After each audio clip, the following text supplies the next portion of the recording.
RBI के RBI के क्या कार्य हैं, ठीक है ना। जैसे आप लोगों को हमने बताया था पिछली क्लास में, सबसे पहला कार्य क्या है, नोटों का निर्गमन करना। आरबीआई क्या करती है, नोटों की छपाई करती है या नोट को जारी करती है, निकालती है, ठीक है ना। कैसे करती है, 1 रुपए की नोट को छोड़कर के सभी प्रकार की नोटों की छपाई कौन करती है, आरबीआई।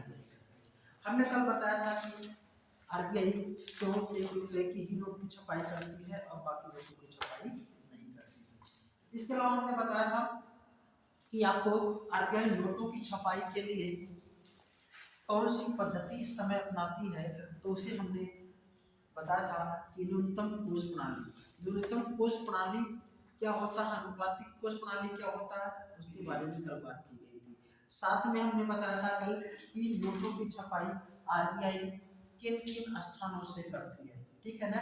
और आरबीआई नोटों की छपाई के अतिरिक्त कुछ सरकारी पत्र विपत्र भी जारी करती है, कुछ सरकारी सिक्योरिटी पेपर की भी छपाई करती है, स्टाम्प पेपर की भी छपाई करती है, उसी के दिशा निर्देशन में होता है। डाक टिकट वगैरह भी आरबीआई के दिशा निर्देशन में छापे जाते हैं। इसके अलावा जो है क्या है, आरबीआई के ही दिशा निर्देशन में कुछ टकसालें काम करती हैं। भारत में हमने बताया था 4 टकसालें हैं। इन टकसालों का काम क्या है, सिक्कों की ढलाई करना। सिक्कों की ढलाई के अलावा 2 ऐसी टकसालें हैं जहाँ पे कुछ पदक या मेडल की भी ढलाई होती है, ठीक है ना। इसके बाद आप लोग देखेंगे आरबीआई का जो दूसरा कार्य है, आरबीआई का दूसरा काम क्या था बेटा, आरबीआई का दूसरा कार्य, आरबीआई का दूसरा वर्ग क्या था,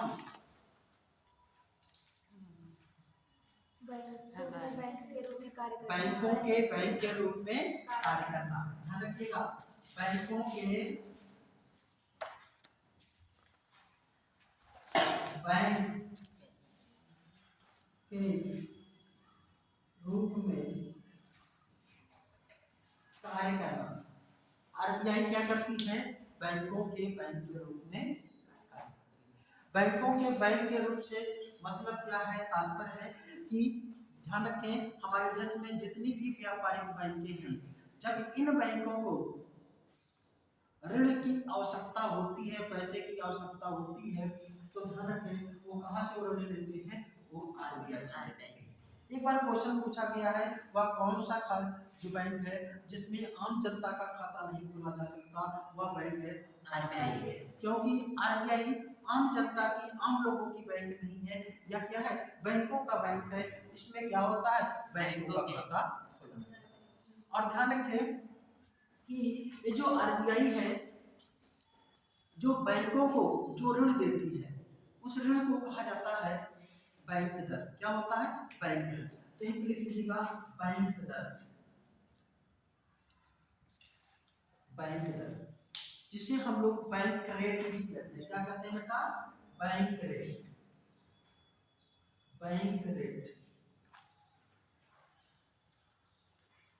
आप यहाँ पे देखिएगा, लिखिएगा, आरबीआई जिस दर पे, आरबीआई जिस दर पे व्यापारिक बैंकों को ऋण देती है,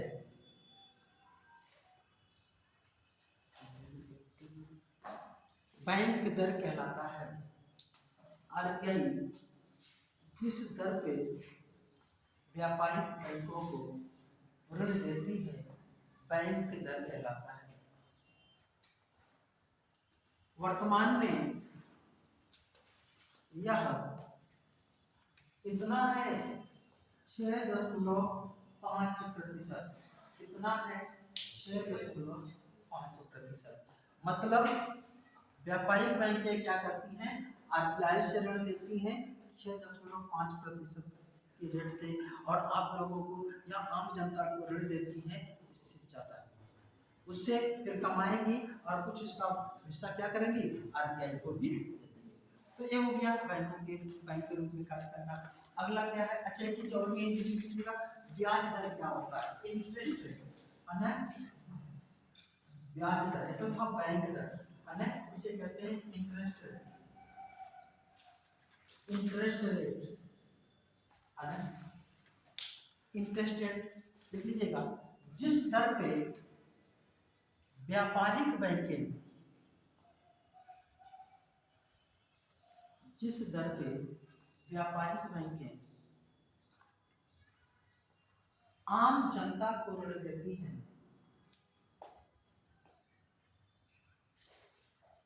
आम जनता को ऋण देती हैं, ब्याज दर कहलाता है। क्या कहलाता है, ब्याज दर। क्या कहलाता है, ब्याज दर। यहाँ पे कुछ चीजें आपको ध्यान में रखनी है। अगर आरबीआई जिस दर पे देगी बैंकों को, उसे बैंक दर कहते हैं। बैंक आम जनता को जिस दर पे ऋण देगी उसे क्या कहेंगे, ब्याज दर कहेंगे। अब यहाँ पे जो व्यापारिक बैंकें हैं, अलग अलग व्यापारिक बैंकों का क्या होता है, जनता को ऋण देने की जो दर होती है वह अलग अलग होती है। इसका मतलब ब्याज दर क्या होता है, अलग अलग होता है। अब इसी ब्याज दर के ही के साथ हम लोग थोड़ा सा ध्यान रखें, संदर्भित दर क्या होती है, संदर्भित दर इंग्लिश में कहते हैं रेफरेंस रेट। रेफरेंस रेट ठीक है ना, यहीं पे आपको ध्यान रखना है। प्रधान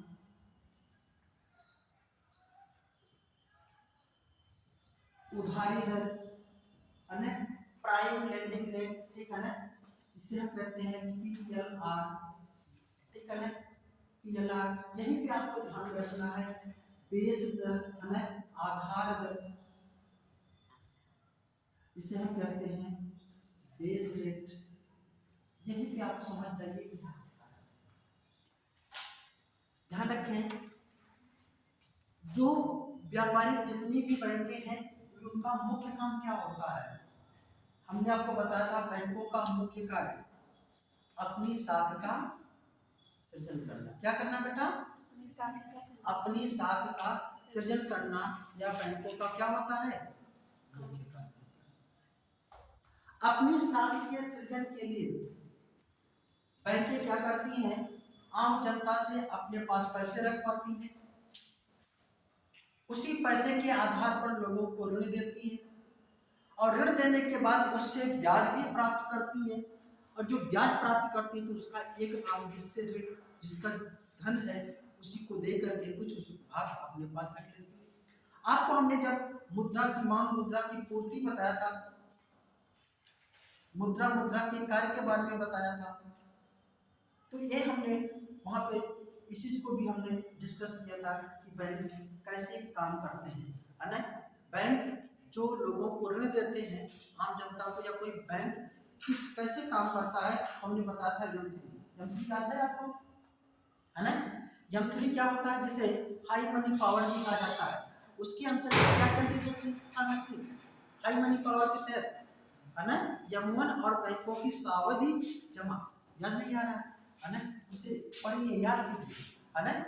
हमने बताया था कि बैंक क्या करते हैं, यम3 के आधार पर अपने बैंकिंग कार्य को संचालित करते हैं, और उसमें शामिल क्या था, यम1 शामिल था, और बैंकों की सावधि जमा ठीक है ना। तो बैंक अब उसी के आधार पर काम कर रहे हैं। तो यहाँ ध्यान रखिए संदर्भित दर क्या है, यहाँ पे संदर्भित दर आरबीआई के द्वारा एक दिशा निर्देशित दर थी कि आप इससे कम पर ऋण नहीं देंगे। अब क्या है, इस दर से कम पर ऋण नहीं देंगे, फिर बैंक अपना एक प्राइम लेंडिंग रेट निर्धारित करता था। प्राइम लेंडिंग रेट ये बैंक खुद निर्धारित करता था, और वो ये सुनिश्चित करता था है ना, या ये सुनिश्चित करता था कि कोई भी ऐसा उसको ग्राहक जिसको वह ऋण देने जा रहा है उसको एक निश्चित प्रतिफल मिलेगा, उसको कोई जोखिम नहीं है, मतलब उससे कम पर वह किसी को ऋण नहीं दे सकता ठीक है ना। प्राइम लेंडिंग रेट क्या था कि वह जो व्यापारिक बैंक है वह उससे कम पर किसी को ऋण नहीं देता। अब यह हो सकता है या संदर्भित दर से ज्यादा हो सकती है, कम तो नहीं हो सकती। अगर कम होगी तो इसका क्या है, संदर्भित दर का एक उल्लंघन होगा। जब उल्लंघन होगा तो उस पर जोखिम बढ़ जाएगा। अधिक से अधिक तो लोगों को ऋण देना चाह रही है, लेकिन अगर अधिक से अधिक लोगों को ऋण दे दे और आरबीआई के दिशा निर्देशों को पालन ना करे तो उसके पास जोखिम बढ़ जाएगा, उसका एनपीए बढ़ जाएगा। एनपीए का मतलब non performing assets, non performing assets बढ़ जाएगा।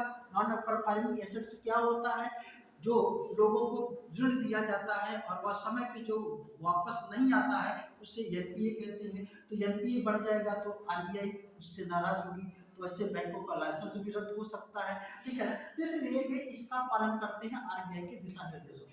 ठीक है ना, 2010 में आरबीआई ने बेस रेट निर्धारित किया। वे बेस रेट ऐसा निर्धारित किया कि इससे कम पर कोई भी बैंक क्या करेगा, ऋण नहीं देगा। क्योंकि हर बैंक वाले सोचते हैं हम कम से कम ब्याज दर पे ऋण दें, जिससे कि अधिक से अधिक लोगों को हम ऋण दे लें और उससे हमको फायदा हो। तो आरबीआई ने कहा कि ना, आप किसी को भी अब बेस रेट से कम पे ऋण नहीं देंगे। अब बेस रेट उसने निर्धारित कर दिया है, कब किया, 2010 में। अब इससे कहा अब पीएलआर और बेस रेट में थोड़ा सा समझिएगा। अब पीएलआर मान लीजिए किसी बैंक ने निर्धारित किया है 9%, कितना निर्धारित किया है, 9%। और आधार दर जो बेस रेट है ये 8% है, कितना है, 8%। आरबीआई कह रही है कि 8% से नीचे आपको ऋण नहीं देना है। अब उसने पीएलआर अपना निर्धारित कितना किया है, 9%। अब तो उसको तो अच्छा हो गया, उसने कहा ठीक है। आरबीआई अब कह रही है कि हम 9% तक दे देंगे, तो क्या करेगी वो, उसे और भी कम कर सकती है। इसका मतलब उसकी क्षमता बढ़ जाएगी क्या करने की, लोगों को ब्याज देने की। ठीक है ना, अगर इसने पीएलआर अगर 7% निर्धारित करता तो क्या होता। अब आरबीआई ने 8% बेस रेट निर्धारित कर दिया है, तो जैसे बेस रेट इसका 8% निर्धारित है तो अब आरबीआई इसको क्या करना पड़ेगा, जो 7% पे जो ऋण दे रहा था अब वो ऋण नहीं देगा, अब वो ऋण नहीं दे सकता, उसको कम से कम 8% मेंटेन करना होगा। अब आरबीआई इसी बेस रेट को कम या अधिक कर देती है। वर्तमान में जो देखने को ऐसा मिलता है, आरबीआई की जो मौद्रिक जो पॉलिसी है हर 3 महीने में बदल जाती है ना।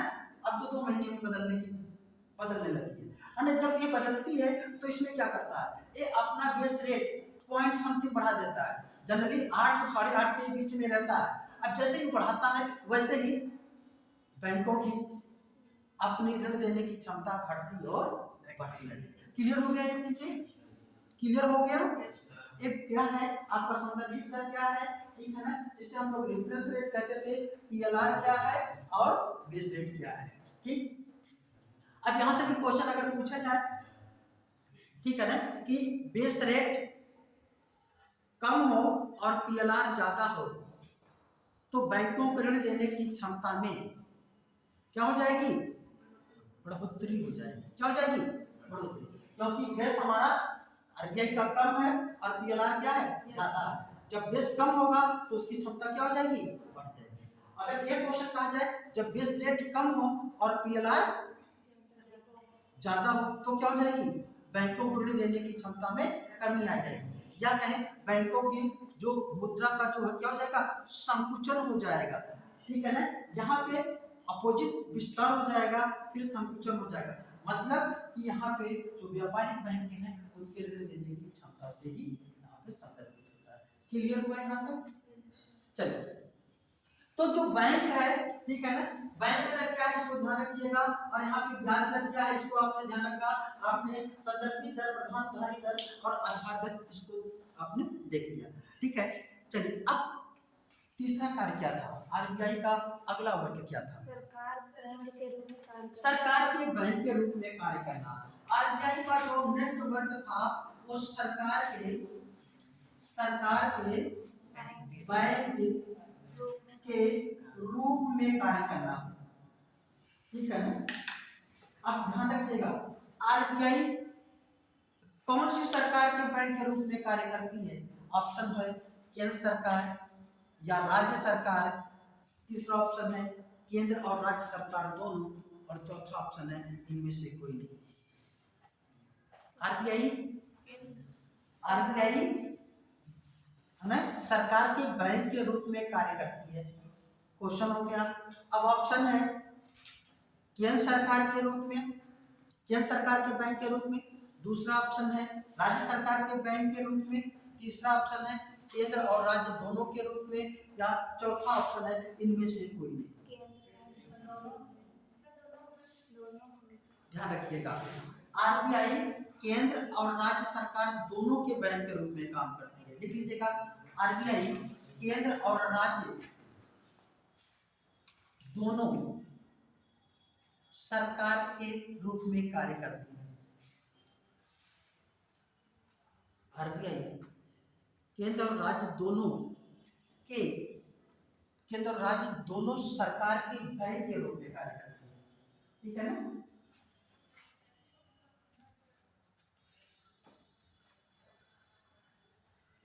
चलिए ठीक है, केंद्र और राज्य दोनों को जब पैसे की जरूरत होती है तो किससे ऋण लेते हैं? आरबीआई से। तो क्या आरबीआई उनको जैसे वो डिमांड करते हैं उनको जितना वो चाहे उनको उतना ऋण दे देती है या रोक देती है? नो डाउट कि आरबीआई राज्यों को उतना ऋण नहीं देगी जितना कि वो डिमांड करेंगे। वो किस पे निर्धारित होगा? वो निर्धारित होगा सरकारी प्रतिभूतियों के आधार पर। सरकार की क्या होती है? Security paper. अब सरकार जब किसी से ऋण लेगी, ठीक है ना, अब पता लगा कि कोई एनटीपीसी उसकी घाटे में चल रही है, उस एनटीपीसी को क्या करना है? उसको पैसे लेकर के उसको प्रॉफिट में ले जाना है। अब वो सरकार है ना, एनटीपीसी तो सरकार है, नेशनल थर्मल पावर है ना कॉर्पोरेशन, अब वो सरकार है। अब वो क्या करेगी? अब ऋण ले रही है, तब ऋण लेगी तो क्या एनटीपीसी के जितने भी सिक्योरिटी पेपर है, ठीक है ना, उसको क्या करेगी? जमा कर देगी। ठीक है भैया, इस पे हमको ऋण दीजिए। अब उसके पास सिक्योरिटी पेपर सरकार के, राज्य सरकार के पास जितना ज्यादा होगा वो उतना ही ज्यादा ऋण प्राप्त कर सकता है। ठीक है ना, कम होगा तो कम करेगा। ठीक है ना, और ये भी डिपेंड करता है कि उसमें केंद्र की भी भूमिका क्या होती है। ये कई मायनों में यहाँ पे डिपेंड करता है। सबसे ज्यादा ध्यान रखिएगा, वो अनियंत्रित तरीके से ऋण नहीं ले सकता है, वो लेगा तो किसके आधार पर? सिक्योरिटी पेपर के आधार पर। क्लियर हुआ है? ठीक है, चलिए अगला क्वेश्चन क्या था? अगला क्वेश्चन हाँ क्या है बेटा? आगे देखिएगा, कृषि साख की व्यवस्था है ना, कृषि साख की व्यवस्था। आरबीआई अक्सर आप लोगों ने देखा होगा कि किसी के क्षेत्र में ऋण देने के लिए लोगों को, जितने भी यहाँ पे हमारे देश में फाइनेंशियल इंस्टीट्यूशन है, उनको निर्देशित करते हैं।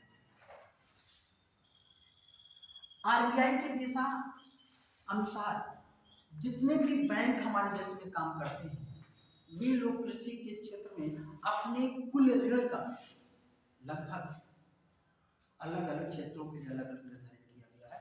लगभग मान के लिए जो सार्वजनिक क्षेत्र के बैंक हैं वो कुल ऋण का लगभग 40% कृषि के क्षेत्र में ऋण देते हैं।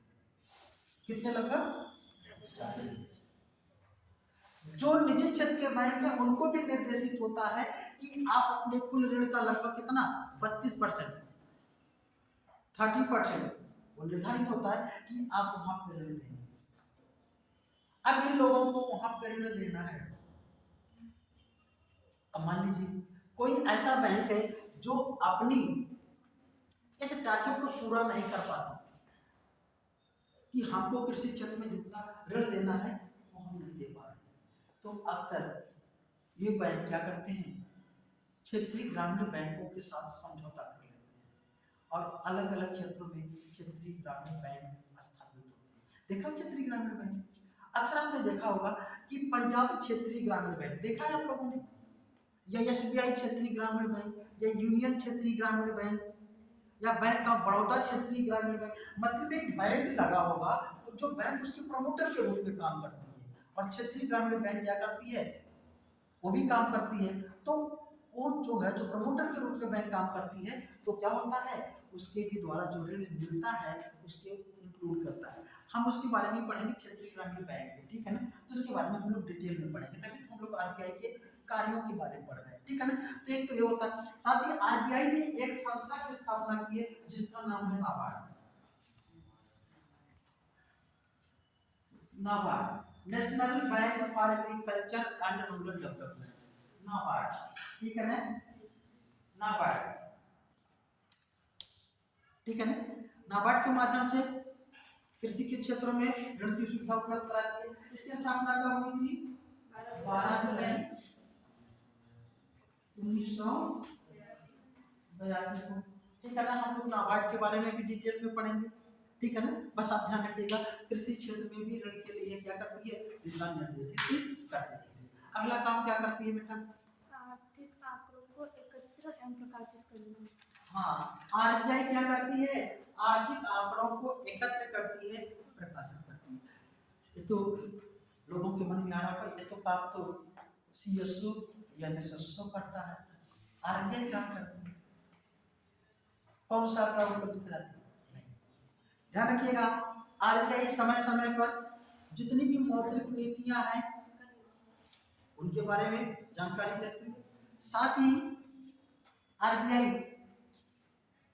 हर जो है वर्ष या प्रत्येक समय समय पर क्या करती है? हमारा जो व्यापारिक लेन देन है, हमारा जो व्यापारिक लेन देन है उसके बारे में भी जानकारी देती है। हमारे पास कितनी विदेशी ऋण है उसके बारे में जानकारी कौन देता है? आरबीआई। कितना हमारा व्यापार हमारे पक्ष में, विपक्ष में, संतुलन में, इन सब आंकड़ों को हम जो पढ़ते हैं वो कहाँ से पढ़ते हैं?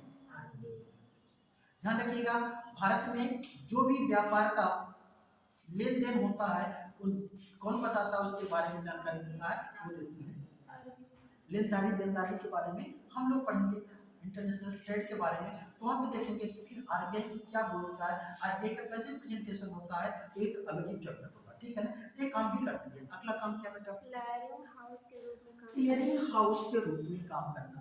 क्लियरिंग हाउस को हिंदी में समाशोधन गृह कहा जाता है। क्या कहा जाता है बेटा? समाशोधन गृह, समाशोधन गृह के रूप में काम करना, या वर्क ऑफ क्लियरिंग हाउस, अन्य क्लियरिंग हाउस के रूप में या समाशोधन गृह के रूप में काम करना। कितने लोग जानते हैं समाशोधन गृह क्या होता है? ध्यान रखिएगा, समाशोधन गृह वह स्थान है जहां पे हर बैंक अपने बैंक के चेकों का एक दूसरे से लेन देन करते हैं। क्या करते हैं? एक लेन देन करते हैं। ये जो समाशोधन का कार्य, इसी को कहते हैं समाशोधन का मतलब क्लियरिंग हाउस, जहाँ पे बैंक का जो चेक होता है वो क्लियर होता है। आपने कभी ऐसा नहीं सोचा कि हमारा जो बैंक है, ठीक है ना, पीएनबी में है और हमारे पास चेक किसी ने दिया यूपीआई का और हम अपने बैंक में लगाते हैं, वो चीज क्लियर हो जाता है। किसी भी बैंक का चेक किसी भी बैंक के खाते में लगा दिया जाए, है ना, पर्टिकुलर जिसके नाम से वह निर्देशित हो, तो क्या हो जाता है? क्लियर हो जाता है। वो कैसे क्लियर होता है?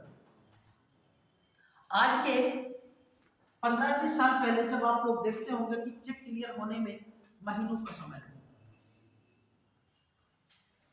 और प्रारंभ में चेक क्लियर जब होता था तो जो अमाउंट है उसमें भी डिडक्शन होता था। 1 लाख का चेक है तो पता लगा 1-2% की कटौती होगी। वो कैसे काम करते थे? होता यह था कि ध्यान रखें, समाशोधन का काम कहाँ पे होता है? जिस भी शहर में आरबीआई की शाखा है तो वहां पे समाशोधन का कार्य आरबीआई की शाखा में, और जिस शहर में आरबीआई की शाखा नहीं है वहां यह कार्य एसबीआई की मुख्य शाखा में किया जाता है। कहीं पॉइंट कर लीजिएगा, समाशोधन का कार्य जिस शहर में आरबीआई की शाखा है वहां पर, जिस शहर में आरबीआई की शाखा है वहां पर, और जिस शहर में आरबीआई की शाखा नहीं है, और जिस शहर में आरबीआई की शाखा नहीं है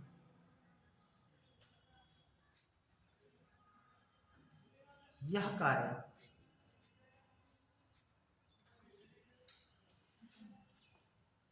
आरबीआई की यह कार्य एसबीआई की मुख्य शाखा में किया जाता है। कहाँ पे? एसबीआई आप उसकी बातों को समझ लीजिए, क्या है समझ गए होंगे, ठीक है ना। कैसे काम करता है, होता क्या था, मान लीजिए जैसे, अच्छा, उत्तर प्रदेश में आरबीआई की कहाँ कहाँ पे शाखाएं हैं?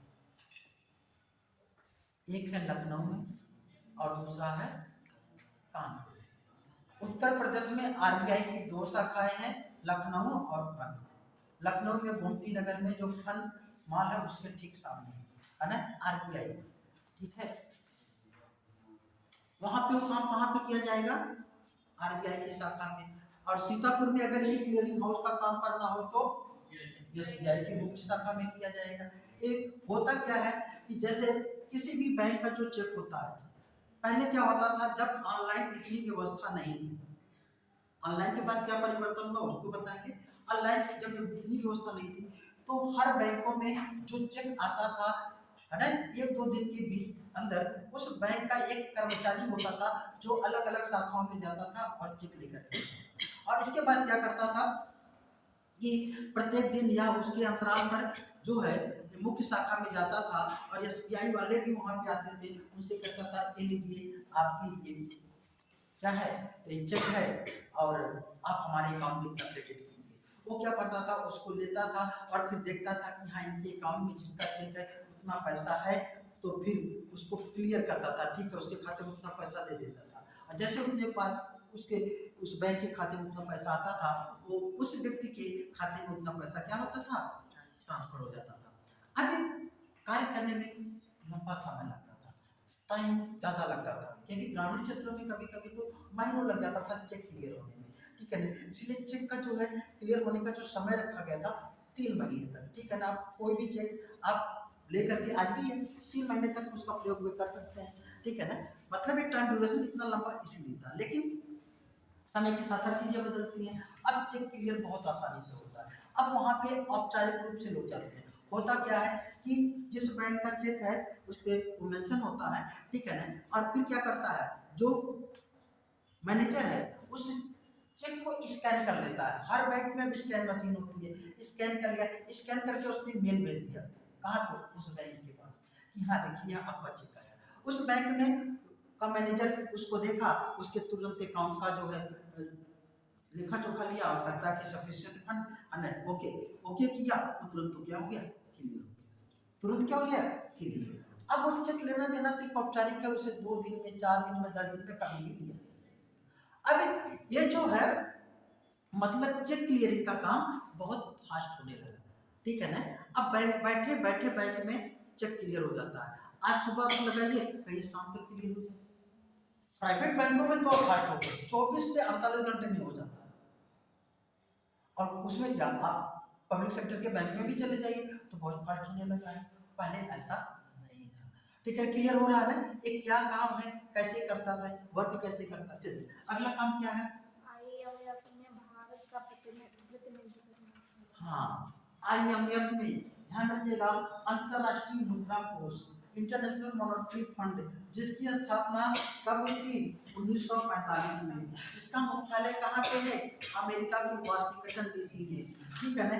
और वहाँ पे अंतरराष्ट्रीय मुद्रा कोष में ध्यान रखिएगा 2 गवर्नर बनाए जाते हैं। हर देशों के गवर्नर वहाँ पे होते हैं और वही गवर्नर जो हैं वो मिल करके वहाँ पे गवर्नर मंडल बनाते हैं। भारत में ध्यान रखिए, भारत का जो वित्त मंत्री होता है वह अंतरराष्ट्रीय मुद्रा कोष में पदेन गवर्नर होता है। अंतरराष्ट्रीय मुद्रा कोष में भारत का जो वित्त मंत्री होता है वो पदेन गवर्नर होता है। और जो वैकल्पिक गवर्नर होता है वह हमारी केंद्रीय बैंक है ना, आरबीआई। आरबीआई आईएमएफ में क्या होता है, वैकल्पिक गवर्नर के रूप में, ठीक, किसके रूप में, वैकल्पिक गवर्नर के रूप में आरबीआई क्या करती है, आईएमएफ में काम करती है। क्लियर हो गया, इसको लिखते जाओ, एक बार समझाएंगे फिर लिखाएंगे, अपने हिसाब से इसको लिखते, लिखा था क्या, लिख लीजिएगा, लिख लो।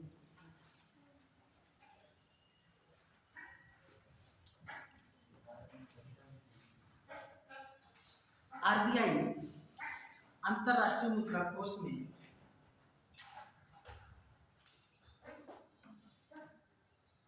आरबीआई अंतरराष्ट्रीय मुद्रा कोष में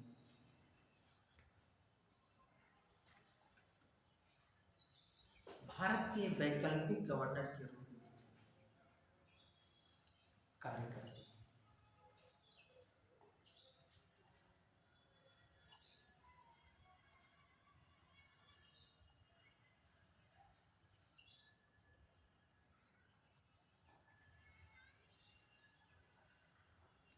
अच्छा बताइए, हमारे देश का जो आरबीआई है, जो हमारा केंद्रीय बैंक है, ठीक है ना, इसने किस देश के केंद्रीय बैंक के रूप में कार्य किया?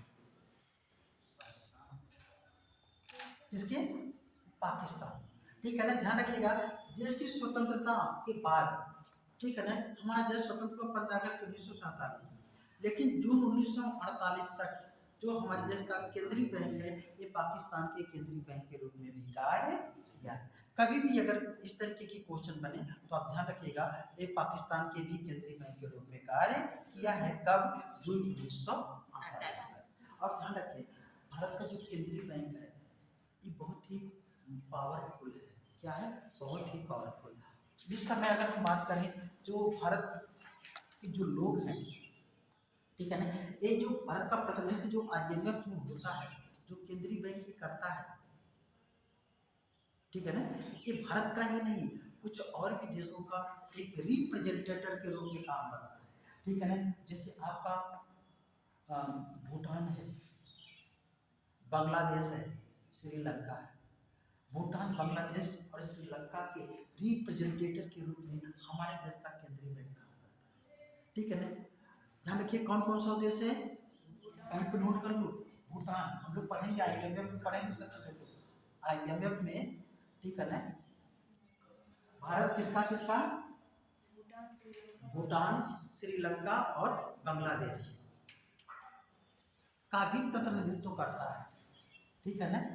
मतलब अगर उनको ऋण लेना है वहां से, तो हमारे माध्यम से ही सिफारिश हो पाते हैं, ठीक है ना। हमारे देश का केंद्रीय बैंक सिफारिश करता है कि हम उनको दे देंगे, क्योंकि हमारे देश के केंद्रीय बैंक का कद पूरे विश्व में बहुत ही बड़ा था, अभी भी है, था। हम इसलिए कह रहे हैं क्योंकि 2014 के बाद 2016-17 में, ठीक है ना, आपको मालूम होगा कि RBI के जो गवर्नर थे उर्जित पटेल साहब ने RBI के गवर्नर के पद से इस्तीफा दे दिया। उस समय भी बातें बहुत चर्चा हुई थी, इस्तीफा क्यों दिया था? क्योंकि भारत सरकार ने RBI से क्या लिया था? पैसे की डिमांड कर रही थी कि हाँ, आप हमको पैसे दीजिए, क्योंकि इसके पास कोष इसके पास बड़ा था। तो केंद्र का ही तो बैंक है, ठीक है ना, सरकार का ही बैंक है, सरकार कह सकती है तो कर सकते हैं। लेकिन एक कोई बातें नहीं होती है उसकी, ठीक है, RBI की हमारी समृद्धि थी, ठीक है ना, लेकिन वो है तो देश के लिए तो है, लेकिन उस चीज़ को वो थोड़ा सा शायद हमें लगता है कि उनसे मैच नहीं किया होगा कि हाँ पैसे हम दें, तो इसलिए उन्होंने कहा कि नहीं, है ना, हम अपने पद पे रहते हुए ऐसा नहीं करेंगे, ठीक है ना। तो साथ उन्होंने इस्तीफा दे दिया और इसके बाद शक्तिकांत दास RBI के गवर्नर बनाए गए, और फिर जो है वो सरकार जो फंड रिलीज करवाना चाह रही थी वो फंड रिलीज हुआ, ठीक है ना। कई इस तरीके की लोगों के द्वारा आरोप भी लगते रहते हैं कि सरकार ने उस पैसे को क्या किया, ठीक है ना। हमारे देश में कर्ज बढ़ रहा है, तो ये कर्ज कहाँ पे गया? कई तरीके के भी कोविड के दौरान प्रधानमंत्री जो राहत कोष था, उस कोष में जो फंड था, ठीक है ना, उस फंड जो आया वो कहाँ पे खर्च हुआ, इसके बारे में कई लोगों ने ITR के माध्यम से जानना चाहा, तो उसे सरकार ने बताने से मना कर दिया, ठीक है ना। बहरहाल वो कई चीज़ें होती हैं जो है राजनीतिक सामाजिक जो मुद्दे होते हैं बेटा, लेकिन हमको यहाँ पे क्या ध्यान रखना है, कार्य। अब हम लोग पढ़ेंगे RBI का जो मेन कार्य है, साख का नियंत्रण, क्रेडिट कंट्रोल, उसको अब हम लोग पढ़ने चलेंगे, ठीक है। भी लगेगा साख नियंत्रण, क्रेडिट कंट्रोल।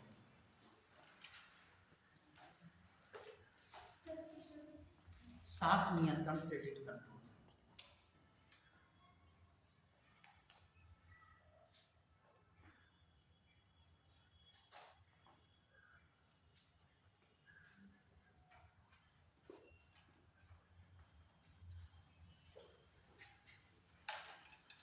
क्रेडिट कंट्रोल ये बहुत ही महत्वपूर्ण टॉपिक है, ठीक है ना। साख नियंत्रण, इसको अच्छे से समझिएगा, ठीक है। जहाँ पे कुछ भी डाउट हो उससे जरूर बेटा आप क्वेश्चन कीजिएगा, कोशिश रहती है कि आपको हर चीज़ क्लियर कर दिया है, ठीक है ना, लेकिन कुछ भी अगर रह जाए तो उसको तुरंत उन्हीं से क्लियर किया जाए।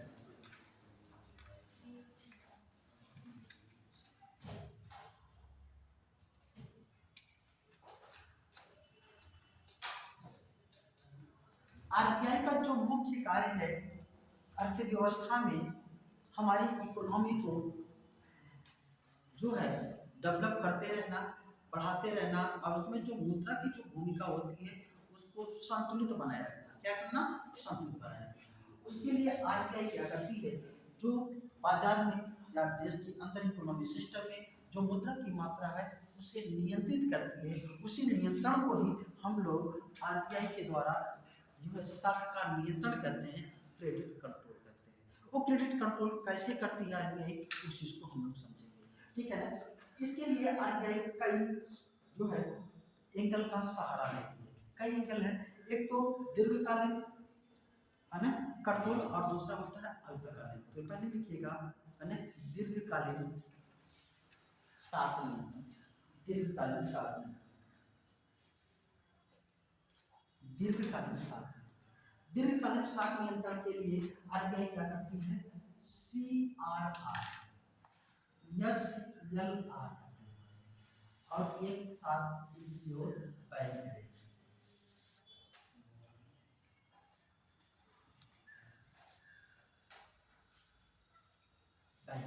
ठीक है। इन तीनों के माध्यम से आरबीआई दीर्घकालीन साख को प्रबंधित करती है, ठीक है ना। ये सबसे पहले CRR क्या है, इसे हिंदी में कहते हैं नकद आरक्षण अनुपात, है ना, cash reserve ratio, cash reserve ratio CRR, ठीक है। नगद आरक्षण अनुपात या CRR, ये क्या है, ठीक है। आरबीआई ये कहती है कि जितने भी व्यापारिक बैंक हैं, इन बैंकों को लाइसेंस कौन देता है, बोलिए, आरबीआई देता है। कौन देता है? आरबीआई। इनको कभी ऋण की आवश्यकता होती है तो कौन देता है? आरबीआई। आरबीआई इनकी गारंटी लेती है। अगर आरबीआई किसी बैंक की गारंटी लेना बंद कर दे, किसी का लाइसेंस रद्द कर दे, तो बैंक चल पाएगा? तो आरबीआई ने कहा हम आपकी गारंटी लेते हैं, हम आपको लाइसेंस प्रदान करते हैं, जब आपके पास पैसे नहीं होते हैं तो हम आपको ऋण देते हैं, इसके बदले आरबीआई ने कहा कि आप अपनी साख का एक निश्चित भाग क्या करेंगे, हमारे पास जो जो है निश्चित भाग आरबीआई के पास व्यापारिक बैंकों के द्वारा रखा जाता है, उसे हम CRR या नगद आरक्षण अनुपात के नाम से जानते हैं। तो लिख लीजिएगा, आरबीआई व्यापारिक बैंकों को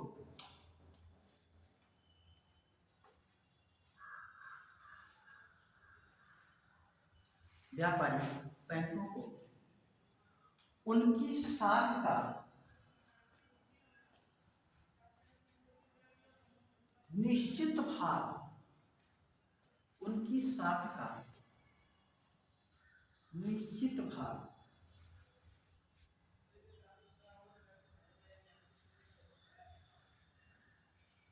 उनकी साख का निश्चित भाग जब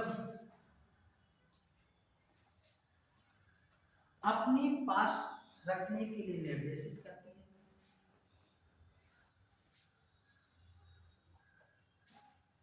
नगद आरक्षण अनुपात कहलाता है, नगद आरक्षण अनुपात कहलाता है।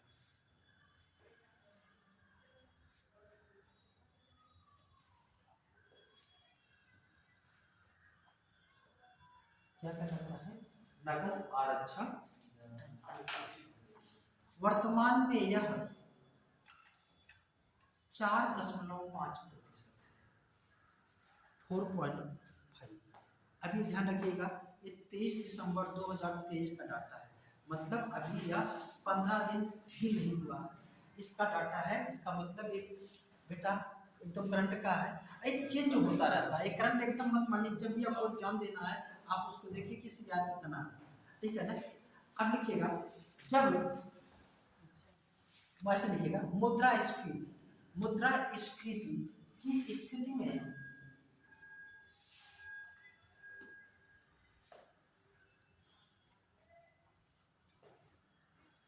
आरबीआई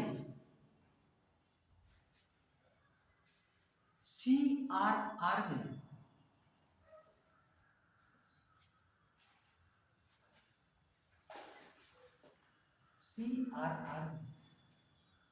वृद्धि और विलोमता कमी कर देती है। सीआरआर में वृद्धि और विलोमता मतलब जब मंदी होगी तो कमी कर देते हैं, विलोमता कमी कर देते हैं। मान लीजिए एक बैंक है, उसके पास कुल 100 करोड़ की पूंजी। कितना बेटा? जिसे क्या कहा जाता है? NDT, net demand and time liability. Net demand का मतलब जो बैंकों में पैसा जमा है, जो चालू खाते में जमा है, और टाइम लायबिलिटी मतलब जो सावधि जमा है कि एक समय के बाद जो उनकी बैंकों की देने की लायबिलिटी है, जिसे हम लोग M3 कह सकते हैं। क्या कह सकते हैं? M3 में क्या था? M1 और प्लस सावधि जमा। तो ये तो यहाँ पे है, M1 में टाइम डिपॉजिट जो है नहीं था, वहां पे डिमांड डिपॉजिट था। तो डिमांड जो शुद्ध रूप से जो जमा है और साथ में टाइम डिपॉजिट जो है, जो बैंकों की लायबिलिटी जिसे एनडीटीएल कहा जाता है, ठीक है, उसका एक भाग क्या करती है? आरबीआई कहती है कि आप हमारे पास, मान लीजिए एक है सीआरआर, कैश रिजर्व रेशियो, कहा कि हमारे पास 4.5% आपको रखना ही है, ठीक है। अब उन्होंने तो रख दिया, अब इसके पास ऋण देने की लायबिलिटी कितनी हो जाएगी? कम हो जाएगी ना। अब 55 है ना, कितना हो जाएगा इसका? 95.5 करोड़। अभी 95.5 करोड़ को ही मार्केट में ले जा सकते हैं। अब महंगाई आ गई, इसका मतलब पैसा मार्केट में ज्यादा है। महंगाई में क्या होता है? मुद्रास्फीति की स्थिति में जो है वस्तुओं के मूल्य बढ़ जाते हैं। वस्तुओं का मूल्य क्यों बढ़ता है? क्योंकि बाजार में पैसा ज्यादा होता है, लोग ज्यादा वस्तुओं की डिमांड करने की कोशिश करते हैं, इसलिए उसका मूल्य बढ़ रहा है। तो आरबीआई कहती है पैसा बाजार से कम हो, उसने क्या किया? उसने सीआरआर में वृद्धि। जैसे सीआरआर में वृद्धि कर दी, हमारे 4.5 है, इसको बढ़ा करके 10 कर दिया जाए। जैसे 10 कर दिया जाएगा तो इनकी क्या होगी? ऋण देने की क्षमता जो 100 करोड़ थी अब क्या हो जाएगी? 90 करोड़ हो जाएगी। अब 90 करोड़ रहेगी तो बाजार में पैसा कम दे पाएंगे। जब कम दे पाएंगे तो लोगों के पास पैसे कम होंगे, तो हो सकता है फिर जो महंगाई है उस महंगाई पर नियंत्रण स्थापित किया जा सके। हमने कहा कि हो सकता है, इसलिए हमने कहा कि हो सकता है क्योंकि महंगाई के कई कारण होते हैं, ठीक है ना। मुद्रा का प्रसार भी होता है और मूल्य की लागत में वृद्धि भी होती है। जब हम लोग मुद्रास्फीति को पढ़ेंगे तो वहाँ पे महंगाई के कारणों को समझेंगे, ठीक है ना।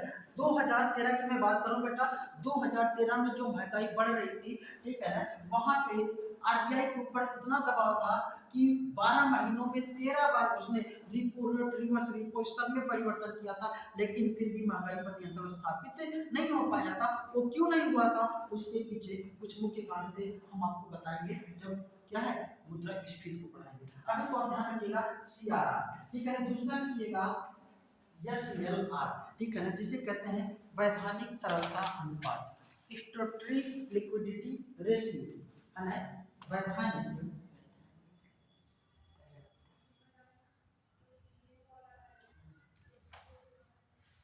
इसे सांविधिक कह सकते हैं। क्या कह सकते हैं बेटा?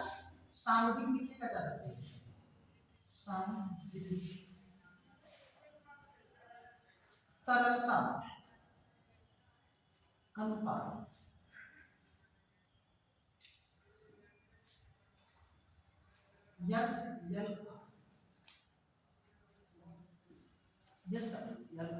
स्टैट्यूटरी लिक्विडिटी रेशियो, एसएलआर क्या होता है? लिखिएगा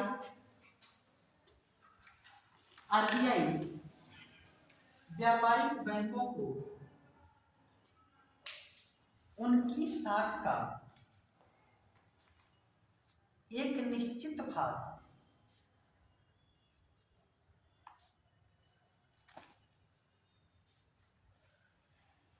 उनकी साख का एक निश्चित भाग उनके ही पास रखने के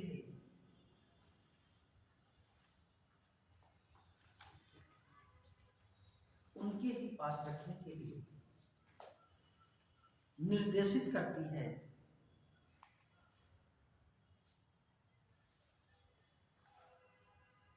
सांविधिक तरलता अनुपात या SLR कहा जाता है।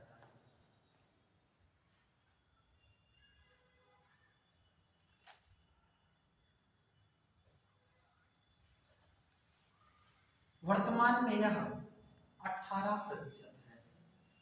कितना है बेटा? 18%। इस चीज को समझिएगा। बैंकों का तो मेन काम यही है ना कि लोगों को ऋण दे, उससे ब्याज प्राप्त करें और अपनी कैपिटल को बढ़ाएं। यही तो मेन काम है ना बैंकों का, इसलिए काम करती है। तो अधिक से अधिक ऋण देना चाहिए। अच्छा, अधिक से अधिक अगर ऋण देती है तो ऐसा भी हो सकता है कि अगर उन्हें आरबीआई सही से दिशा निर्देशित ना करें तो कभी ऐसे जोखिमों में वो पहुंच जाएंगी जहां पे बैंक के ऊपर प्रश्न चिन्ह लग जाएगा। और एक बार जनता का पैसा या जनता का अविश्वास बैंक के ऊपर बन गया तो लोग बैंकों में पैसा जमा करना पसंद नहीं करेंगे। सर, जो रुपया मेरे पास रखे नहीं बैंक, तो सोना के रूप में रखूं कि अपने पास में रुपये थे, उनकी जो पूरा टोटल उनकी जो साख होगी क्रेडिट होगी उसमें कुछ सोना भी हो सकता है जो उनके बैंक में मान लीजिए किसी ने लाकर के में रख दिया है, वो उसे आज अपने क्रेडिट के रूप में प्रेजेंट कर रही है, वो भी हो सकता है। या किसी ने टाइम लायबिलिटी भी वहाँ पे रखी है, मतलब सावधि जमा वहाँ पे पैसा जमा कर दिया है। कई तरीके की लायबिलिटी होती है, ठीक है ना। मतलब जो बैंकों की शुद्ध रूप से जो उनकी लायबिलिटीज है, मतलब net demand and time liability, जो शुद्ध रूप से उनके पास पैसा है उसका एक भाग, ठीक है ना। वो किसी भी रूप में किसी भी एसेट्स के रूप में हो सकता है। हो सकता है किसी बैंक ने एक कोई भूमि को भी अधिकृत किया हो या खरीद लिया हो, ठीक है ना, तो भी उसके अंतर्गत वो शामिल हो जाएगा कि उतने का उसके पास क्या है, एसेट्स है, ठीक है। चलिए अब हम बात कर रहे हैं कि ये क्या करता है। अब उसकी रिपुटेशन बैंकों पे ना उठे, खराब ना हो, इसलिए आरबीआई निर्देशित करती है कि आप क्या करेंगे, अपनी साख का एक इतना अमाउंट मतलब 18% आप अपने ही पास रखेंगे। इससे आप ऋण दे इससे आप ऋण नहीं दे सकते, क्योंकि जब कभी भी जनता के द्वारा अगर पैसे की डिमांड की जाए तो आप उसका वापस करने में सक्षम हो। ऐसा ना हो कि किसी बैंक में पता लगा कि किसी कारण से वहाँ पे लोग अपना पैसा निकाल रहे हैं और बैंक वाला हाथ खड़ा कर दे कि ना हमारे पास पैसे नहीं है, हम पैसा नहीं देंगे, तो लोग किसके ऊपर प्रश्न उठाएंगे, हाथ उठाएंगे, है ना, आरबीआई के ऊपर उठाएंगे। तो आरबीआई का यह दायित्व बनता है कि वो कैसे रेगुलेट कराए जिससे कि कोई समस्या ना उत्पन्न हो। इसलिए उसने क्या किया, SLR के रूप में उनकी ही भाग का एक अमाउंट का कि अपने पास रखें कि आप इससे इसमें कुछ भी इंटरफेयर नहीं करेंगे, ऋण नहीं दे सकते। अब देखिए यह कितना है बेटा, 18% है। अब देखें टोटल अगर जो बैंक का वर्तमान में जो कुल उसके पास जो नेटवर्थ है टोटल अगर देखें तो कितना हो गया, 22.5%। इस 22.5% से जो भी उसके पास टोटल एसेट्स है वह ऋण नहीं दे सकता है, क्योंकि वह 4.5% CRR के रूप में बैंक के पास रखा है, आरबीआई के पास रखा है, ठीक है ना। भले अपने पास वो रखा हो लेकिन वो खाते में किसके है, आरबीआई के, उससे नहीं छेड़छाड़ सकता और इतना क्या है अपने पास रखा है। ये सरकार की पॉलिसी है। अब यहाँ पे भी देखिए अगर महंगाई होगी, मुद्रास्फीति होगी तो आरबीआई क्या करेगी, कहेगी भैया काम करो SLR बढ़ा दो, है ना, 18 के बजाय 25 कर दो। जैसे पच्चीस करेगी किरण देने की क्षमता क्या हो जाएगी। और मान लीजिए मंदी आ गई, अब कोई ले ही नहीं रहा है, सामान खरीदा ही नहीं जा रहा है, तो आरबीआई को भी ये रहेगा कि डिमांड तो बढ़ानी है, नहीं डिमांड बढ़ेगी तो फिर समस्या और भी उत्पन्न हो जाएगी, लोग बेरोजगार होने लगेंगे। मंदी आ जाएगी तो क्या हो जाएगा, डिमांड कम हो जाएगी, जब डिमांड कम होगा तो उत्पादन कम हो जाएगा, जब उत्पादन कम होगा तो काम करने वाले लोग बैठ जाएंगे घर पे, बेरोजगारी फैलने लगेगी। सभी दूसरे से कनेक्ट है ना। तो ऐसे में जो है इसमें क्या करती है, मुद्रास्फीति में या सलाह में वृद्धि कर देती है और विलोमता या मंदी में इसमें कमी कर देती है। लिख लीजिएगा, मुद्रास्फीति की स्थिति में आरबीआई, मुद्रास्फीति की स्थिति में आरबीआई SLR में वृद्धि और मंदी की स्थिति में कमी कर देती है, मंदी की स्थिति में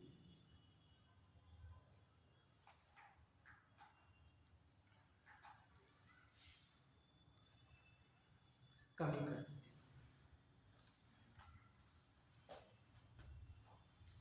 ठीक है, अब लिखिएगा बैंक दर,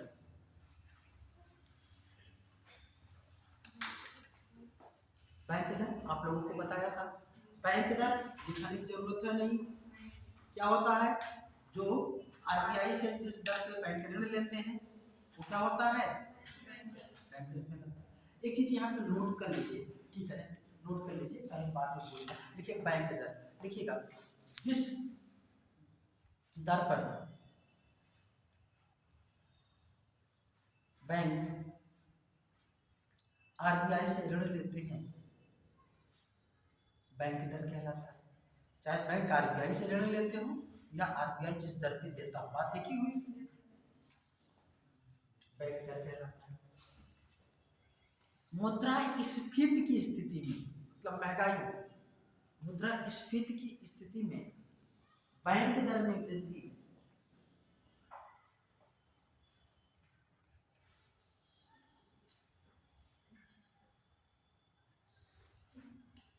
बैंक दर में वृद्धि और मंदी की स्थिति में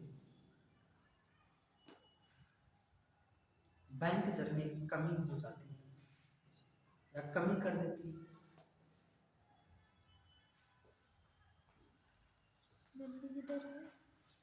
बैंक दर में कमी कर दी जाती है।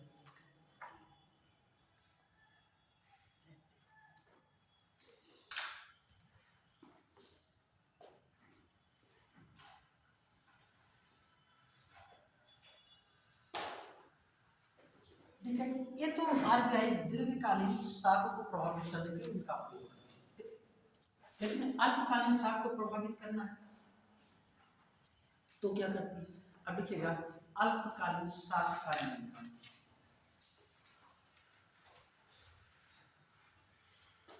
अल्पकालीन साख का नियंत्रण,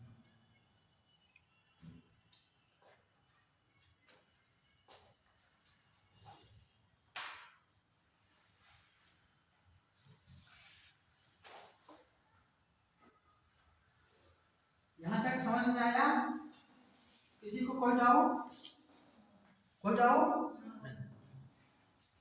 अल्पकालीन साख के नियंत्रण में, ठीक है ना, एक आपको जानना है रिपो रेट। क्या जानना है बेटा, रिपो रेट। हम इसके फॉर्म वगैरह पे नहीं जाते, हम सीधा यूपीएससी के लेवल पे जाते हैं जहाँ पे क्वेश्चन बन सकते हैं, ठीक है ना, फालतू की चीजें नहीं, ठीक है। इसका क्या फॉर्म होता है, रिपो रेट। दूसरा क्या होता है, रिवर्स रिपो रेट, क्या होता है।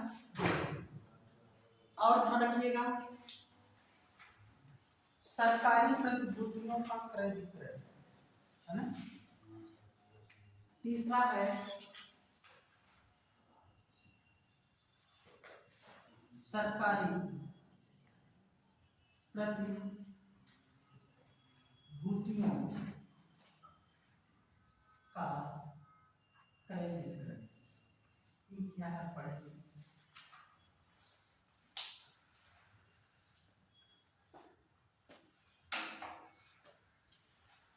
रिपो रेट किसे कहते हैं, ध्यान रखें, आरबीआई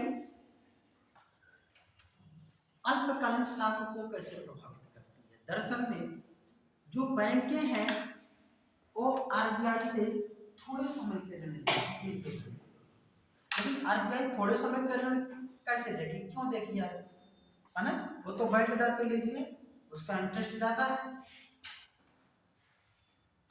क्या है, बैंक दर पे लीजिए और उसका इंटरेस्ट क्या है, ज्यादा है, आप उसको ब्याज दीजिए, लेकिन थोड़े समय के लिए वो ऋण नहीं देती है, लेकिन देती तब है जब उसको ये लगता है कि अल्पकालीन साख को हम प्रभावित करके इकोनॉमी को इधर उधर क्या करते हैं, अपने इच्छा अनुसार क्या कर सकते हैं, जो है रेगुलेट कर सकते हैं। अब मान लीजिए कोई बैंक है, वो बैंक उसको ये मालूम है कि हमारे पास 1 साल के बाद या 6 महीने के बाद हमने जो ऋण लोगों को दिया है वो हमको क्या हो जाएगा, रिफंड हो जाएगा, और 6 महीने के बाद हमारे पास क्या हो जाएगी, लाइबिलिटी, हमारे पास लिक्विडिटी रहेगी, मनी की लिक्विडिटी रहेगी, पैसे की तरलता रहेगी, हम इसको फिर लोगों को दे सकते हैं। लेकिन अभी 6 महीने तक या 3 महीने तक या 1 महीने तक हमारे पास ये तो ऐसी लिक्विडिटी नहीं है, लेकिन हमें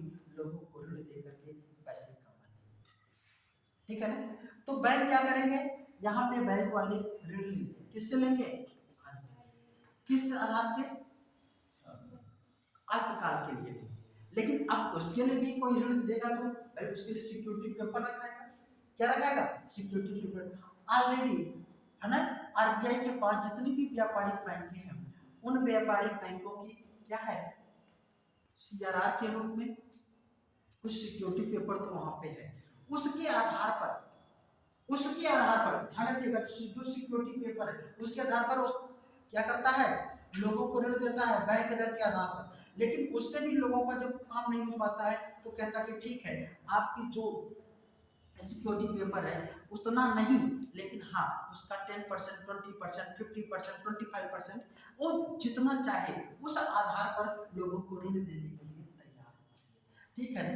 वो ऋण देने के लिए तैयार होती है, उसी ऋण को हम लोग यहाँ पे repo rate, reverse repo rate के रूप में देखेंगे। ध्यान रखिएगा, इस स्थिति में बस इतना समझिएगा, repo rate reverse repo rate है क्या, ये दोनों स्थितियों में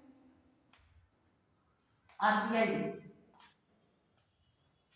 जो है अपने पास बैंकों से की क्या करती है, साख को रखवाती है, बैंकों की क्या करती है, साख को रखवाती है, और उसके बदले में उनको थोड़ा सा पैसा देती है, क्या करती है, थोड़ा सा पैसा। ये समझिएगा कि मान लीजिए कोई बैंक है उसके पास 100 करोड़ की संपत्ति है, कितने की है, 100 करोड़, अब उससे वो क्या है, ज्यादा से ज्यादा ऋण दे सकता है, लेकिन बैंक ये नहीं चाहता है कि हमको बहुत ज्यादा लंबे समय तक का ऋण लेना है, ठीक है, हमको 2-3 महीने के लिए कम ब्याज दर पर ऋण मिल जाए, किस पे मिल जाए, कम ब्याज दर पर, लेकिन कम ब्याज दर पर, लेकिन वो क्या होना चाहिए, बैंक दर से अधिक, क्योंकि हम तो बैंक दर से तब ले सकते थे ना, लेकिन अब यहाँ पे जो है बैंक क्या कर रही है कि ऋण लेना चाहिए अल्पकाल के लिए, तो रिपो रेट में इतना लिख लीजिएगा, रिपो रेट में लिखिए, रिपो रेट वह दर है जिस पर व्यापारिक बैंकें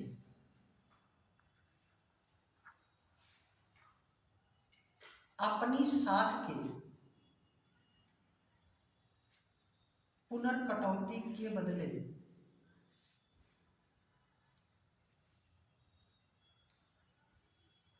निश्चित समय में निश्चित प्रतिफल हेतु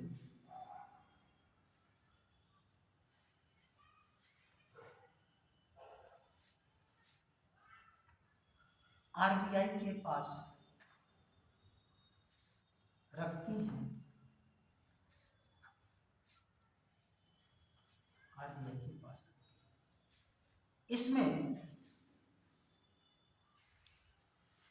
मर्जी आरबीआई की होती है, इसलिए यह रिवर्स रेपो रेट से अधिक होता है।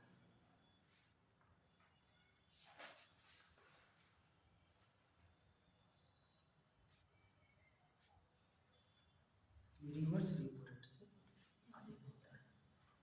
अब लिखेंगे रिवर्स रेपो रेट, दोनों के साथ समझा। रिवर्स रेपो रेट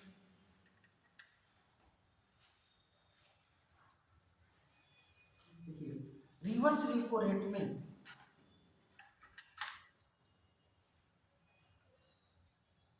बैंकें अपनी साख को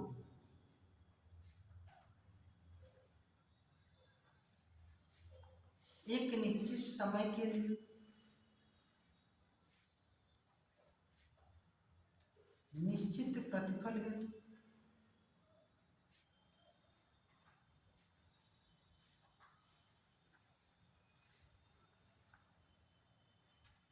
आरबीआई के पास रखती हैं।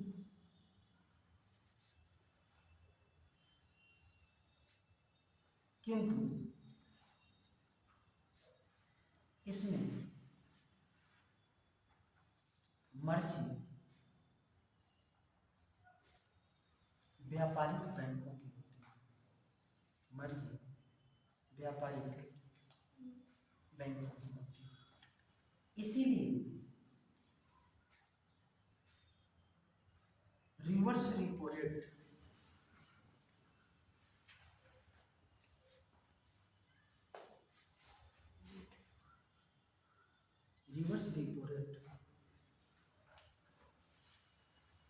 रेपो रेट से सदैव कम होता है। सदैव कम होता है। अब जब भी repo rate reverse repo rate पढ़ेंगे तो आपको मालूम चलेगा कि रेपो रेट ज़्यादा होता है, रिवर्स रेपो रेट कम। दरअसल में आरबीआई ने कहा कि आप एक काम करिए, आपके पास जो साख है इस साख को मेरे पास रखिए। वो कहेगा भैया हम क्यों आपके अपनी साखों को अपने पास रखें, हम कहीं व्यापार में वहाँ पे नहीं लगा सकते हैं। तो आरबीआई कहते हैं कि ठीक है, आप अपने पास हमारे पास जब रखेंगे तो हम 3 महीने के लिए 6 महीने के लिए आप हमारे पास रखिए और हम आपको क्या करेंगे, इतना ब्याज देंगे। क्या करेंगे, इतना ब्याज देंगे। जब इतना ब्याज देंगे तो व्यापारी जो बैंक है वो सोचेगा कि भैया कहीं पे पैसा हम लगाएंगे देंगे किसी को, वो हमको समय पे उपलब्ध करा पाए या ना करा पाए, दे पाए ना दे पाए, वहाँ पे जोखिम भी ज़्यादा है और हमको प्रतिफल भी उतना नहीं मिलेगा। लेकिन हम यहाँ पे बैंक के पास रख रहे हैं, ठीक है ना, तो ये क्या करेगा, ये तो हमको उतना तो सिक्योरिटी के साथ मिलेगा। तो हम अपनी साखों को कहाँ पे रखते हैं, कहाँ पे रखते हैं, आरबीआई। और आरबीआई उसके बदले में उसको क्या देगी, एक छोटा सा लिटिल अमाउंट देगी।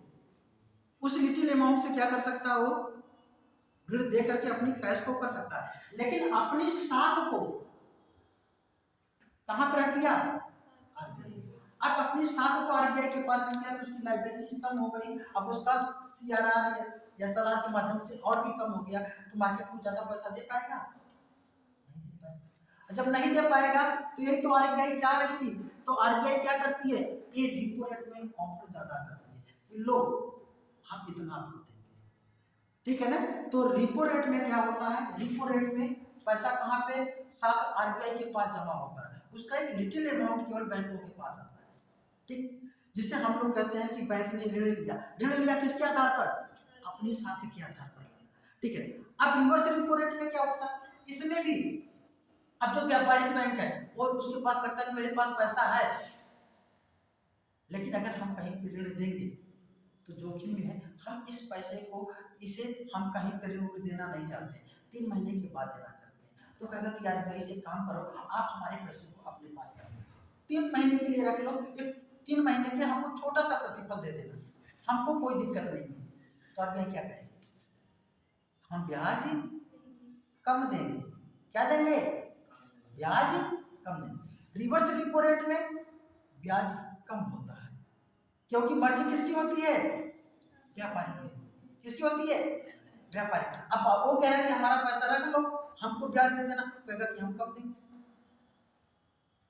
अब आरबीआई कह रही कि आप हमारे पास पैसा रखो, वो वो कहता है ब्याज ज़्यादा नहीं, तो आरबीआई दोनों का निर्धारण करती है, एक का कम और एक का ज़्यादा। रिपो रेट का ज़्यादा इसलिए करती है क्योंकि उसकी मर्जी होती है कि पैसा हमारे पास रखे, आप रखो। और व्यापारिक बैंक ये कहते हैं कि आप हमारा हिस्सा का क्रेडिट अपने पास रखो, इसका एक निश्चित अमाउंट हमको दे दीजिएगा। ये है रिपो रेट और रिवर्स रिपो रेट में मुख्य अंतर। ठीक है, अब ध्यान रखें, देखिएगा मुद्रास्फीति की स्थिति में एक पहले नोट करके लिखिएगा, repo rate reverse repo rate note करके लिख लीजिएगा। Repo rate reverse repo rate दोनों ही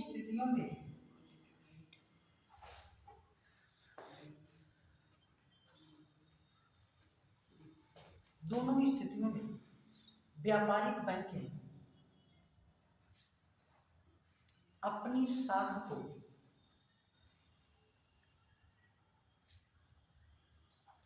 आरबीआई के पास रखती हैं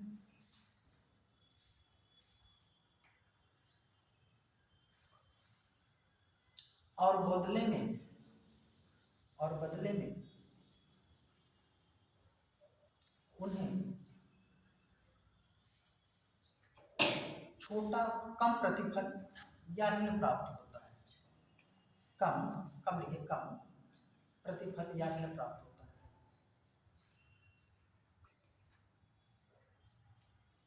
है। रिपो रेट में मर्जी आरबीआई की होती है। रिपो रेट में मर्जी आरबीआई की होती है।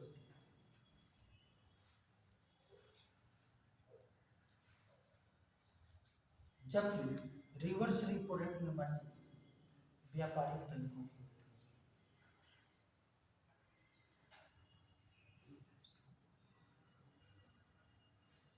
इसीलिए रिवर्स रिपो रेट से सदैव कम होता है। इंटरव्यू में पूछ सकता है, ठीक है ना, क्यों कम होता है, आप बताने में सक्षम होंगे कि नहीं? बोले भाई, बता सकते हैं ना कि क्यों कम होता है और क्या होता है। अब ध्यान रखें कि अल्पकालीन साख की हमने बात किया था, ठीक है ना, इसको घटा नहीं। देखिएगा मुद्रास्फीति की स्थिति में आरबीआई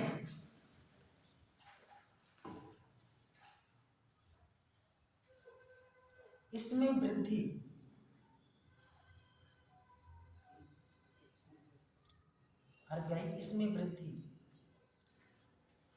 एवं मंदी की स्थिति में कमी कर देती है।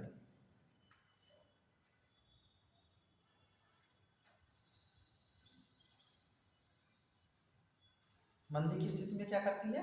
कमी कर देती है। जिससे अब हमने आपको अभी बताया कि RBI CRSL repo rate reverse repo rate इनके माध्यम से अल्पकालीन साख को प्रभावित करती है। लेकिन अल्पकालीन साख में मान लीजिए, सपोज कीजिए कि आरबीआई ने repo rate reverse repo rate में हमेशा परिवर्तन कर रही है, लेकिन उसका प्रभाव मार्केट पे बाजार में नहीं पड़ रहा है। बाजार में जो मुद्रा की तरलता, जो लिक्विडिटी है, वो बनी ही रह रही है, जिससे महंगाई बढ़ती ही जा रही है। और आरबीआई वैसी स्थिति में अपना हाथ खड़ा कर रही है। आरबीआई कहती है, सरकार प्रेशर बनाती है कि महंगाई को कम करो, रिपो रेट को रिवर्स रिपो रेट पर इम्पैक्ट डालो, ठीक है, घटाओ बढ़ाओ, RRCR जो भी करो वो करो, लेकिन महंगाई कम करो। ये तो सरकार चाहेगी ना। अगर महंगाई बढ़ेगी तो सरकार की हाय होगी, सरकार के बारे में लोग निगेटिव बात करेंगे। तो अब क्या है, आरबीआई कहती है अब हमारे बस की बात नहीं। तब सरकार कहती है काम करो, आप हमारी कुछ सिक्योरिटी पेपर है, प्रतिभूतियां हैं, इन लोगों को बेच दो। इससे क्या होगा, वो पैसा जो बाजार में है वो मेरे पास आ जाएगा। तो आरबीआई क्या करती है, देखिएगा, मुद्रास्फीति की स्थिति में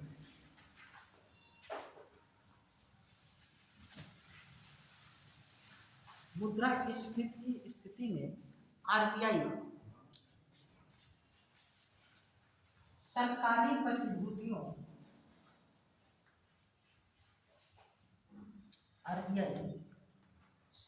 प्रतिभूतियों का विक्रय करती है।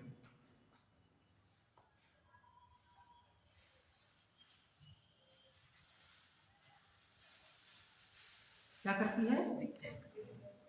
सरकारी प्रतिभूतियों का विक्रय।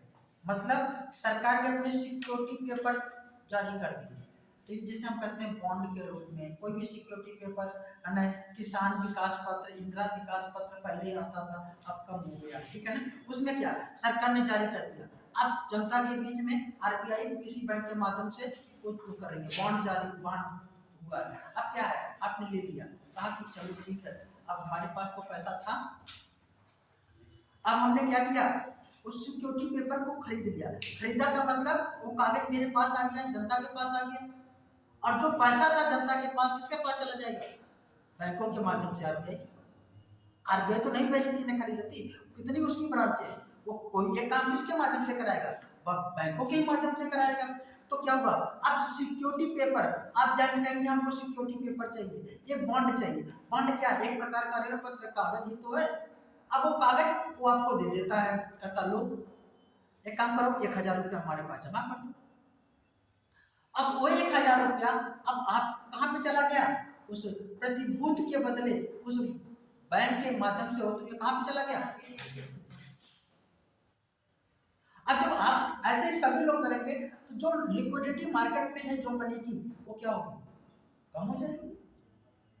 इसीलिए जब मुद्रास्फीति होती है, महंगाई होती है, तो आरबीआई क्या करती है? सरकारी प्रतिभूतियों की बिक्री करती है। क्या करती है? और मंदी आ जाए तो खरीदने लगे। वैसे ये प्रतिभूतियां क्या होती हैं? 3 महीने, 6 महीने, साल भर के लिए होती है। अब मान लीजिए साल भर बीत गया, 3 महीना बीत गया, 6 महीना बीत गया, लेकिन महंगाई पर नियंत्रण,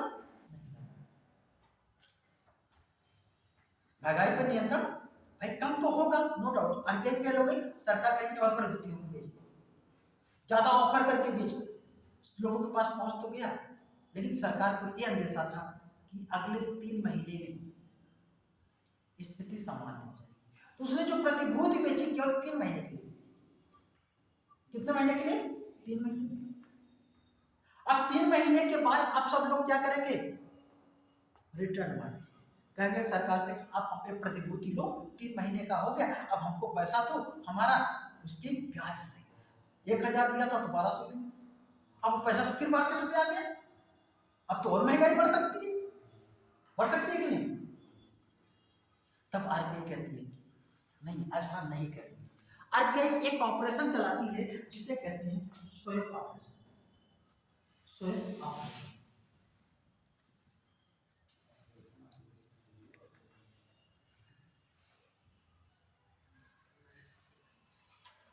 स्वैप ऑपरेशन, स्वैप ऑपरेशन, ठीक है, लिखिएगा। जब आरबीआई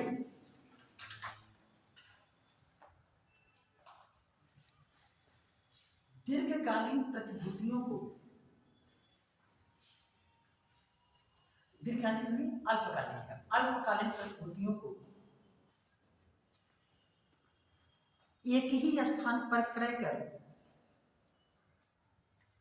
एक ही स्थान पर क्रय कर दीर्घकालीन प्रतिभूतियों का विक्रय करती है, दीर्घकालीन प्रतिभूतियों का विक्रय करती है।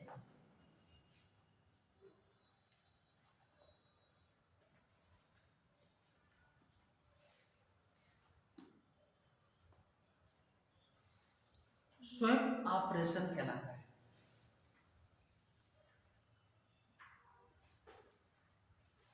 क्या कहलाता है? Swap operation. ये भी ऑपरेशन चला है ना, अभी तक तो सेना चलाती थी, सरकार चलाती थी। अब इसमें होता क्या है, मान लीजिए आरबीआई ने कहा कि काम कर, ठीक है आपकी मेच्योरिटी हो गई, ठीक है, आप उसमें नया ऑफर दे देते हैं कि आपको अभी तक हम 20% का ऑफर दे रहे थे, अब हम 30% का देंगे, ठीक है ना। 30% 3 महीने के लिए हो, आप रखेंगे तो आपको 30% मिलेगा। अब व्यक्ति क्या करेगा, क्योंकि हमारा उसके साथ कॉन्ट्रैक्ट है ना, इतने महीने के लिए, वो परचेज तो कर लेगा, ठीक है 1200 रुपये आ गए, एक काम करते हैं 3 महीने के लिए और रख देते हैं, क्योंकि अभी तो 30% फायदा मिलेगा। और जब ये करती है कि पुरानी प्रतिभूतियों को, या आप यूँ कर सकते हैं कि पुरानी प्रतिभूतियों को क्रय करती है और नई प्रतिभूतियों ये भी कह सकते हैं बात। जो पुरानी प्रतिभूतियां उसको खरीदा और नई प्रतिभूतियों को जारी कर दिया। तो इस क्रिया को क्या कहते हैं? Swap operation.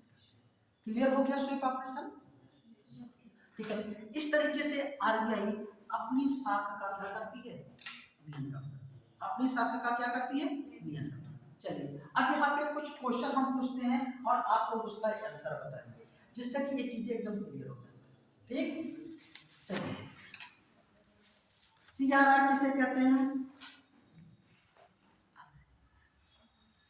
अभी हमने बताया सीआरआर हाँ, क्रेडिट रेशियो जो है जो व्यापारिक बैंक होती है अपना कुछ भाग आईबी के पास रखती है। तो वो जो पूंजी यानी उस पर धन है आईबी का व्यापारी उनका वसूल करते हैं सीआरआर। ठीक है। सीआरआर वर्तमान में सीआरआर कितना है? 16.5। ध्यान रखिएगा, एक घटता बढ़ता है। जब भी कोई एग्जाम देने जाएंगे आप लोग क्या करेंगे? Repo rate, reverse repo rate हम नहीं भी लिखा रहे हैं, इसको आप अपडेट करेंगे, क्योंकि अपडेट वाला हम आपको कुछ एक लिस्ट दे देंगे जब एग्जाम के पहले। ठीक है ना? तो जो कुछ समय तक एकदम अपडेट होगा उसको हम प्रोवाइड करा देंगे, है ना? तो उससे आपका बेस्ट हो जाएगा। आप मेनली क्या समझे? कॉन्सेप्ट को समझे। कॉन्सेप्ट अगर आपका एक बार क्लियर हो गया तो चीजें स्वाभाविक रूप से दिमाग में बैठ जाती है। ठीक है ना? अच्छा, ये सलाह क्या होता है?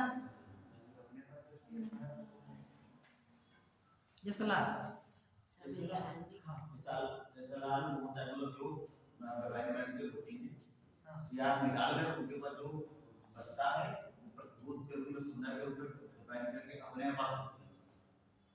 मतलब ये सलाह वह राशि है, ठीक है ना, जिसपे आरबीआई निर्देशित करती है कि आप अपनी शाखा का एक निश्चित भाग अपने ही पास रखेंगे, कहीं खर्च नहीं।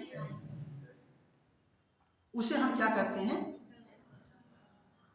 बैंक दर क्या है?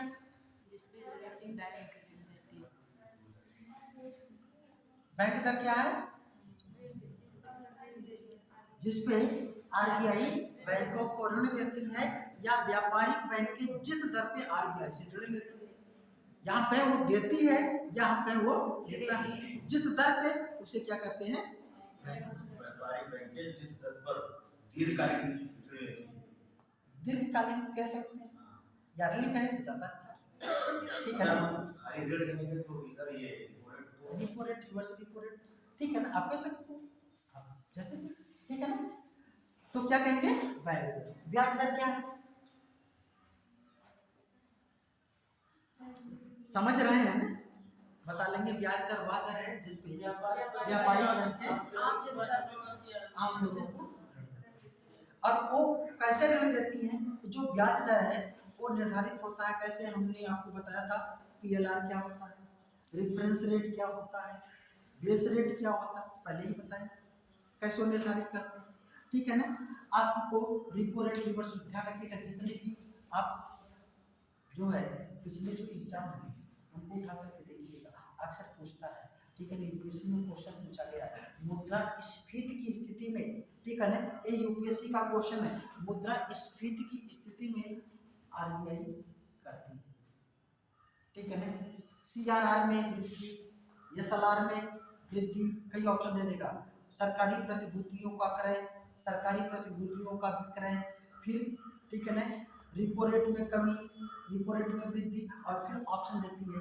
ऑप्शन ए पहला, दूसरा, तीसरा सही है, ऑप्शन बी तीसरा, चौथा, पांचवा सही है, ऑप्शन सी चौथा, पांचवा, ऐसे ऐसे क्वेश्चन पूछा जाता है। ठीक है ना? इसलिए अगर आपका कॉन्सेप्ट सही है तो सब पूरे को मिलाकर कोई एक क्वेश्चन बना देगी। अगर आपने समझा नहीं है, जहां पे सरकारी प्रतिभूतियों को बेचना था वहां पे सरकारी प्रतिभूतियों को क्रय करने को भी शामिल कर लिया तो क्या हो जाएगा? ठीक है ना? मुझे उम्मीद है कि अब आप लोग इसे भूलेंगे। ठीक है ना? चलिए, तो और कुछ पूछना है किसी को? कुछ पूछना है? नहीं पूछना है तो चलिए आज की क्लास यहीं पे हम समाप्त करते हैं। फिर हम लोग अगली क्लास में अच्छे से पढ़ेंगे। बेटा आप लोग थोड़ा सा इधर आ जाओ।